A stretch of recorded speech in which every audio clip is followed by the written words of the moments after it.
To understand today's service, you need to understand a little bit about the television show, the situation comedy, called The Good Place, that first aired on NBC in 2016. How many of you have seen The Good Place? All right, some of you have. Good. Well, in case you haven't seen it, let me set it up a little for you.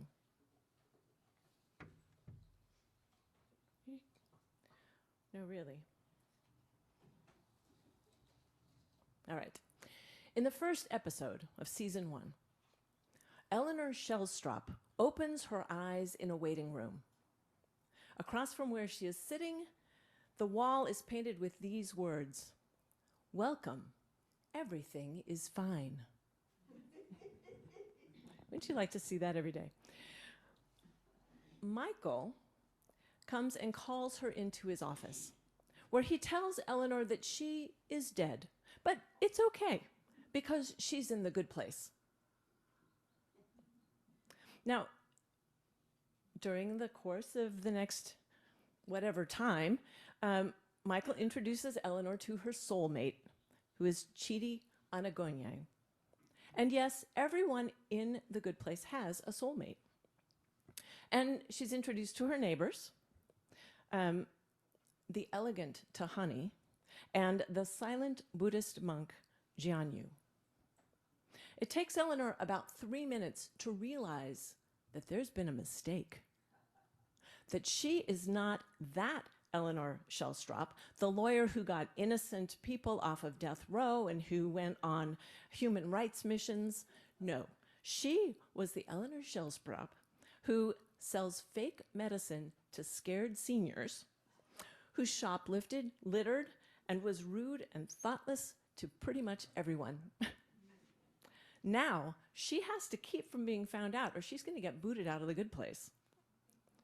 So it turns out Eleanor's supposed soulmate, Chidi, was a professor of moral ethics when he was alive.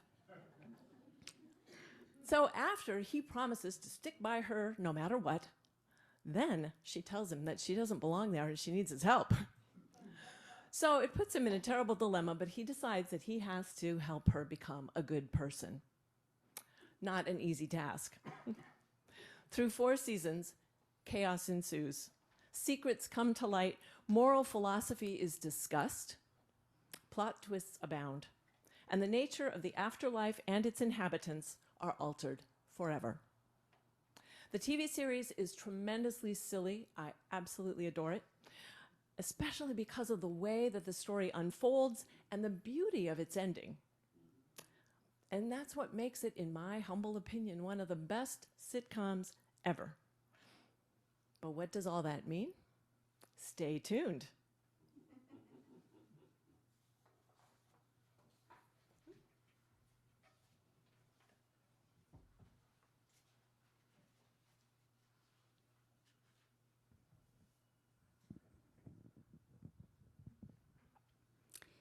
Love is the spirit of this church, and service its law. This is our great covenant, to dwell together in peace, to seek the truth in love, and to help one another. This congregation depends entirely upon the generosity of its members and friends. All that we give in time, talent, and treasure is what sustains this community. If you write a check, please make it out to NVUU. Thank you for your donation. The offering will now be gratefully received.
thank you for your many gifts. All you do and all you give are vital to building this beloved community in our region and beyond.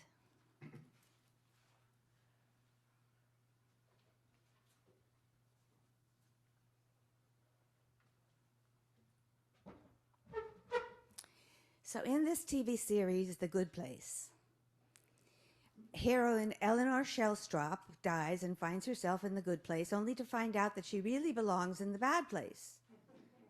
Okay, we got the good place and the bad place.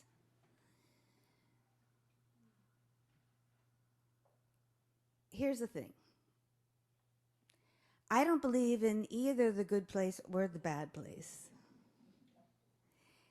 as I don't believe in the afterlife, and unlike Buddhists and Hindus and others, I don't believe in reincarnation either.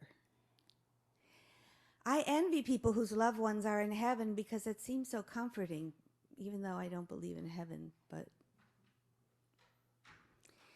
I do believe in a type of life after death, but only insofar as we live on in the memories of others.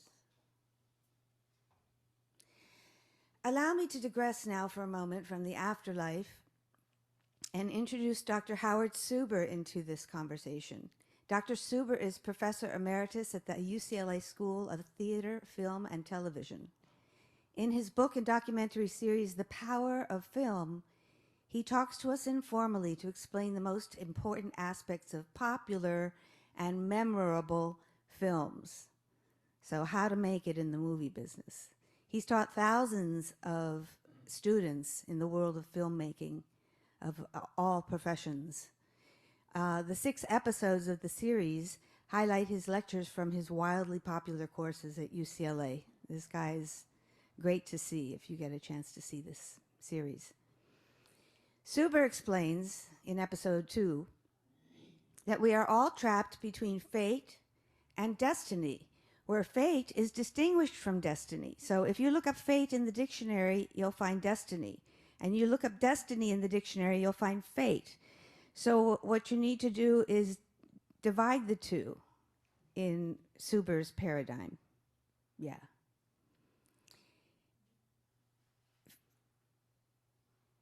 Suber tells us that for every memorable popular film, fate embodies the hero's given circumstances, while destiny is the outcome of self-determination, of a quest for a positive ending to the story. Take, for example, Lawrence of Arabia. How many of you remember the movie? Lawrence of Arabia, yeah. Thank you. T.E. Lawrence, in Arab robes, played by Peter O'Toole, is an officer of the British forces, and his fate is to follow his orders and visit all the tribal leaders to round up an army to fight the Ottoman Turks.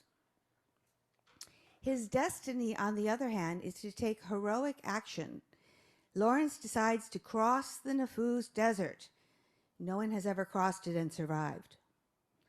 Even Sharif Ali, who's played by Omar Sharif, warns him against the crossing because it is written that no man crosses it and survives. So this is pretty serious. He storms the Ottoman Turks from the interior at Aqaba, and he is destined to an historic victory for Britain, despite his fate, which was to follow orders. So while fate is the second set of circumstances we are born to or in which we find ourselves, our destiny is the result of our quest to break free of our fate, and our true destiny is achieved through action, service, and self-sacrifice. Does that sound familiar? A little bit? Popular and memorable films have heroes with whom we identify, and if you believe as I do that art often imitates life, it stands to reason that we are all struggling to break free of our fate and rise to our personal or communal destiny. What does all of this have to do with Eleanor Shellstrop and The Good Place? Well, I would argue that Eleanor, the hero of the series, is trapped between her fate and her destiny, as Suber would put it. She makes a heroic effort to escape her fate, which is the bad place, and win her destiny, residence in the good place. She learns about moral philosophy from Chidi and others and practices good in order to help others. Like Eleanor Shellstrop, we all aspire to arrive at the good place. Moral philosophers advise us to be kind to others and to serve them, and even sacrifice one's ambitions for the good of the community. Does that sound familiar? What I'm trying to say with all of this is that by being faithful to our beloved principles, in whatever order they are in the UUA books, including being kind to others and offering service, we can earn our spot in the good place here and now and enjoy our destiny in heaven right here on earth. Thank you.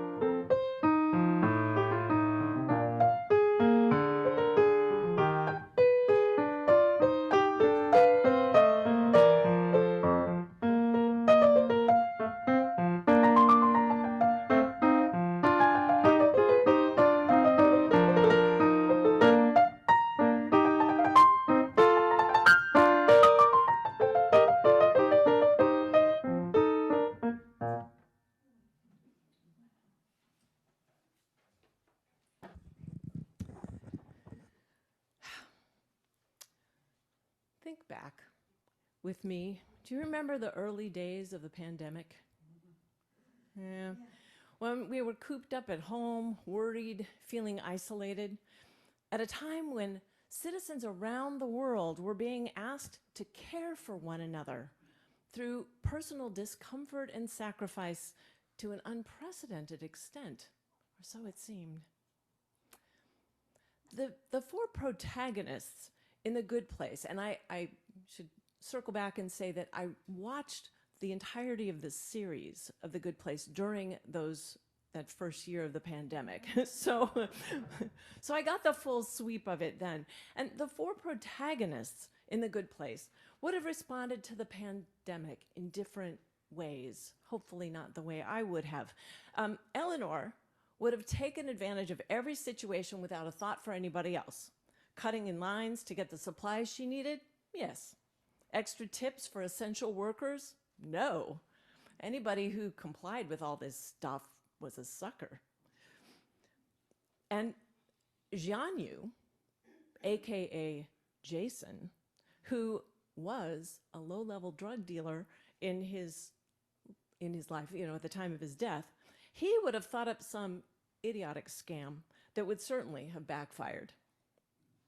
Tahani, the lesser sibling of a world-famous musician and philanthropist, would have raised millions for COVID relief just so that she would look better and, so people would like her. And Chidi, the moral philosopher, poor Chidi.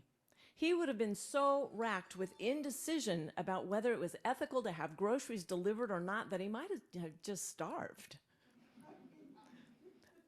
So, in all fairness to them, it was confusing at the beginning stages of the coronavirus. How, it seemed like it was unbelievable that this pandemic would go on and on and on. It couldn't possibly last for more than a couple of weeks. And then it seemed like the rules kept changing as new information came to light and as the government and the marketplace shifted in response. So, I don't know, it seemed like my ability to make wise choices was constantly being tested. What do I do? How do I do this thing? I would have been really grateful to have the book, How to Be Perfect, the correct answer to every moral question, that was written by Michael Schur. Now, Michael Schur was the originator of The Good Place. And it turns out that the series came out of his personal fascination with moral philosophy. And so this show is hilarious, and it deals with deep philosophical issues. So it makes it really interesting. So the book is a summary of what he learned as he was running the show, and as he did this deep dive into moral philosophy and what it means to be a good person. So he approached that question, how do we be a good person? How do we make moral decisions, using several different schools of non-religious philosophical thought, and thinking about what it is that drives us to be good people. What it is, how do we get to be good people? One of the major schools of thought about this was talked about in The Time for All Ages, utilitarianism. You could be a utilitarian, Unitarian, Universalist if you want. So, and that is all about maximizing happiness. So you make decisions to maximize happiness. And if you look at the question of $1 million, $1 million for you or 10 million for your neighbors, it seems at first like $10 million for the neighbors is the right thing to do if you're a utilitarian. And of course, there are other questions about that, because really, how can we know the consequences, the full consequences of our actions, and how do we measure that happiness as it extends out from us? We can't know. We can't know all of it. And so we have to make those decisions based on the best information that we have. And, you know, as I thought about this too, I thought that one reason that we might not give the money to our neighbors is that we don't know what they'll do with it. And there's some distrust there. And I just started kind of nibbling on this idea of that has major social implications, right? About how government benefits are offered to people who are poor. How do we think about that? Reparations, for example, in this country. If there's that underlying distrust, what do we do with that? So that's food for thought for later, I'm sure. The second possibility is that you could make decisions based on purely rational ideas, where you could look for the,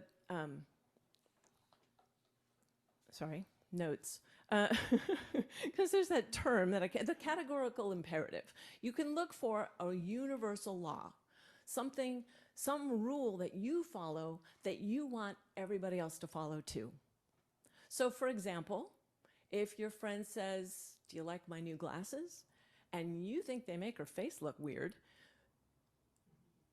Kant, this is Immanuel Kant who came up with this idea, his deontologist, he would say, you can't lie. You got to tell her, because if you lie in that situation, and if everybody lied, then it would be a terrible world. So you can't lie. So that's a tall order. But he also said that you can't use other people for your own means. You can't use others for your own means. So if the reason that you want to lie to your friend is so that, you know, you don't hurt their feelings, or you, or rather, sorry, let me back up. If you don't, thinking this through, that basically you got to think about, do I want to feel bad?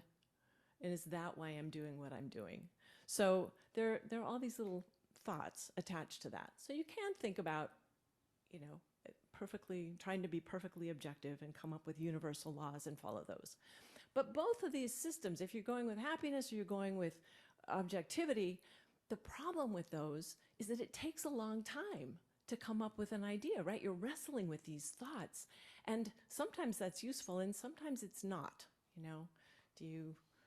If there's an emergency, do you respond or do you not? That's kind of the big question that gets played out a lot in The Good Place. But those systems are useful and it's worth thinking about them. And the third way that you can work on being a good person is that you can use value ethics. And this is Aristotle's system that he developed in 400 BC, or the 400s. So, and with that, what that says is that you have, there are different virtues that a person can have, and the idea is to optimize them, to have kind of the right amount of qualities like generosity and patience, courage, truthfulness. So, and each of those virtues has a golden mean. It's got an amount that you ought to have. And the goal of all of this is happiness is one possible translation of the word, but flourishing is really where he's going with this. What helps you flourish as a human being? And so you want to have the right amount of generosity, patience, courage, truthfulness, etc., to help you be a good person. And so if you have less or more of a virtue, then that you might not act as appropriately as you ought to. So, for example, patience. Patience is a virtue, right? How many of you have heard that before? Yeah. If you have too much patience or mildness, that's all about kind of having patience is about having a good temper or a good temperament, to responding well to upsets. So if you have too much patience, it means that maybe you don't really get angry enough at the right things, like injustice and insults. But if you have too little patience, that means that you're overly aggressive, that you might respond with violence to something or just too much in a given situation. But the cool thing I think about virtue ethics is that you're constantly, if you're doing it right, you're constantly evaluating what happens. So if you respond a little too aggressively in a situation and you hurt someone's feelings, then you think about that and you think, maybe I want to do that differently next time. Maybe I need to do that a little differently. Or if you let something go, this happens to me, I have to say, somebody says something that's, that's sexist or racist or just wrong, and I don't say anything in the moment. So having a little more courage there or a little less patience might be useful. So that's the way that Aristotle says we should respond. So, but what does all this do to us, or what does this do to us when we're thinking about, making good decisions? Like, do these systems resonate with you? Can you, sort of, So I do like that learning from our mistakes aspect of virtue ethics, because it assumes that we're going to make mistakes, and we need to learn from them, apologize, and do better. I want to strive to generate happiness. That seems like a good thing. And I do want to abide by kind of general laws. I want to abide by the right things to do. So not lying, not hurting other people, lots of different things that we don't want to do. There's another possibility that is described in the book, and that's called contractualism. And that's kind of like Kant, it's rule-based ethics, but there's some more leeway to it, which I appreciate. It basically says that we want to come up with rules that reasonable people would agree to.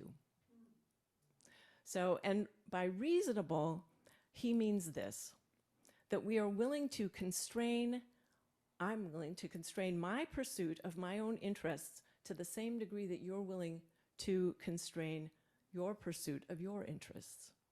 Constrain or modify. And the originator of this school of thought, T.M. Scanlon, says that by doing this, we design a world where we accommodate each person's needs, so that when we don't see something eye to eye, we can find a way to coexist in some kind of harmony, and that becomes our top priority. So in this way, we would come up with the basic rules, like no stealing or damaging things that aren't yours, or no taking up too much space when you park your car. Things like that. So the quest to coexist in some kind of harmony seems like a great priority to have. And it also seems a little insufficient for the purposes of building a heaven on earth. I believe that our UU principles and values call us to more than a sort of begrudging harmony.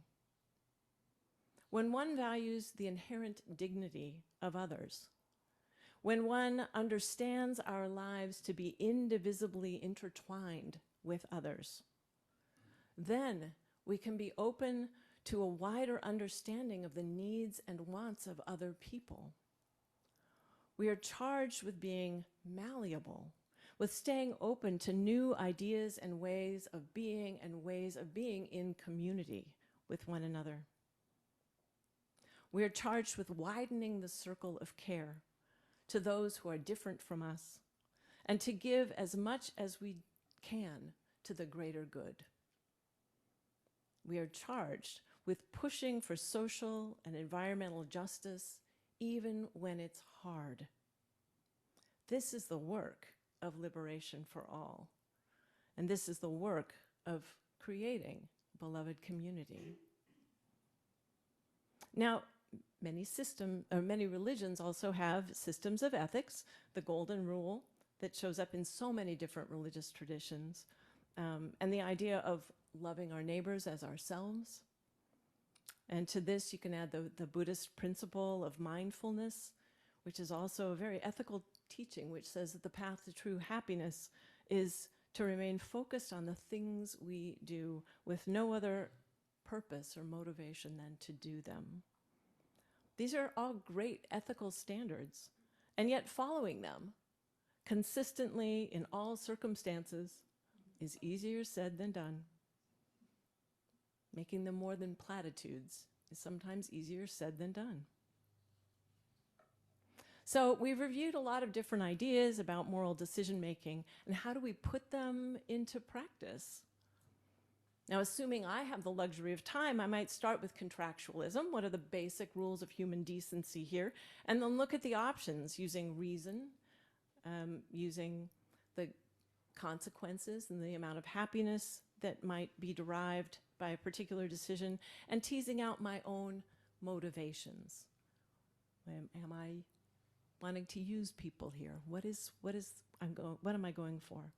Then I might consider how to take action in a way that aims for the golden mean of the virtues. Courageous but not reckless, truthful but not tactless, patient while managing my temper. Then I must take action. And then I assess the results so that I can learn from them for the next time. And that's Schur's point with this book. It takes a lot of work to be a good person. The important thing is to try, to learn from our mistakes and try again. That is what the characters in The Good Place do. Only theirs is a path of trial and error and error and error and error, and hilarity and growth. We often say that this place, this congregation, is a place where we get to practice being human together. It's a place where we can hone our moral philosophies through trial and error and trial again. Here we can practice apology, forgiveness, and grace. That is, the willingness to treat each other well, even when we blow it. Remember, too, what we practice here, we carry with us beyond our walls into our many communities. So let us practice with faith, attention, and grace, that we may offer our best to the world. Amen. And in closing, I want to offer these words, which come from the coda to Michael Schur's book. He ends with a letter written to his children. And at the end, he says, "Being a good person is a job, and a hard one at that. But if you care about it, it may start to seem less like work and more like a puzzle you can solve. And in those rare times when you have to make a decision and you assemble the pieces in exactly the right way so the image of what to do comes sharply into focus, you will feel alive and fulfilled and elated. You will feel like you're flourishing, which is really what Mom and I hope for you. He goes on.